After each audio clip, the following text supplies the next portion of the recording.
السلام عليكم ورحمة الله. الحمد لله رب العالمين.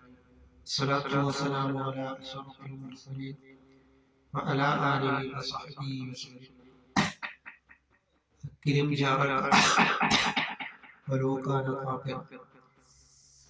നിന്റെ അയൽവാസിയെ നീ ബഹുമാനിക്കണം. അവൻ കാഫിറാണെങ്കിൽ പോലും അവനെ ബഹുമാനിക്കണമെന്നാണ് വിശുദ്ധമായ ഇസ്ലാം പഠിപ്പിക്കുന്നത്. അതുകൊണ്ടാണ് സയ്യിദുനാ റസൂൽ കരീം സ്വല്ലല്ലാഹു അലൈഹി വസല്ലം തങ്ങൾ പറയുകയുണ്ടായി, അയൽവാസി വിശന്നവനാണെന്ന് അറിഞ്ഞുകൊണ്ട് വയറു നിറയ്ക്കുന്നവൻ വലൈസ മിന്നാ, അവൻ എന്നിൽപ്പെട്ടവനല്ല എന്നാണ് സയ്യിദുനാ മുഹമ്മദ് റസൂലുള്ളാഹി സ്വല്ലല്ലാഹു അലൈഹി വസല്ലം തങ്ങൾ പറഞ്ഞിട്ടുണ്ട്. അതുകൊണ്ട് നാം അയൽവാസികളെ ആദരിക്കുകയും ബഹുമാനിക്കുകയും ചെയ്യുക. അതുകൊണ്ട് നാം അള്ളാഹുവിലേക്ക് നാം മടങ്ങുകയും ഓരോ സെക്കൻഡ് സമയവും ഖബറിലേക്കുള്ളതാണ് എന്ന് നാം മനസ്സിലാക്കിക്കൊണ്ട്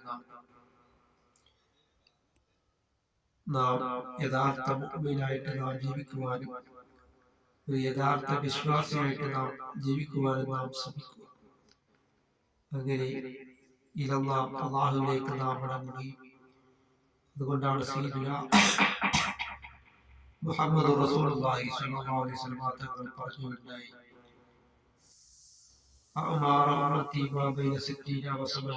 എന്റെ ഉമ്മത്തിന്റെ ആവറേജ് പ്രായം വെറും 60-ന്റെയും 70-ന്റെയും തുച്ഛമായ പ്രായം മാത്രമേ ഉള്ളൂ എന്ന് സയ്യിദുനാ മുഹമ്മദ് റസൂലുള്ളാഹി സ്വല്ലല്ലാഹു അലൈഹി വസല്ലം തങ്ങൾ പറഞ്ഞിട്ടുള്ളത്. എങ്കിൽ ഈ തുച്ഛമായ പ്രായത്തിലാണ് നാം നിസ്കരിക്കുന്നത്, നോമ്പെടുക്കുന്നത്, ദാനധർമ്മങ്ങളും മറ്റ് സൽക്കർമ്മങ്ങളെല്ലാം ചെയ്യുന്നത് നാം മനസ്സിലാക്കേണ്ടത്. അള്ളാഹുവിന്റെ പ്രീതിയിലായിട്ട് നാം ജീവിക്കുവാനും നാം ശ്രമിക്കുക. അല്ലാഹു തആല നമ്മുടെ എല്ലാ സൽക്കർമ്മങ്ങളും അല്ലാഹു തആല കബൂലാക്കുകയും ചെയ്യുമാറാകട്ടെ.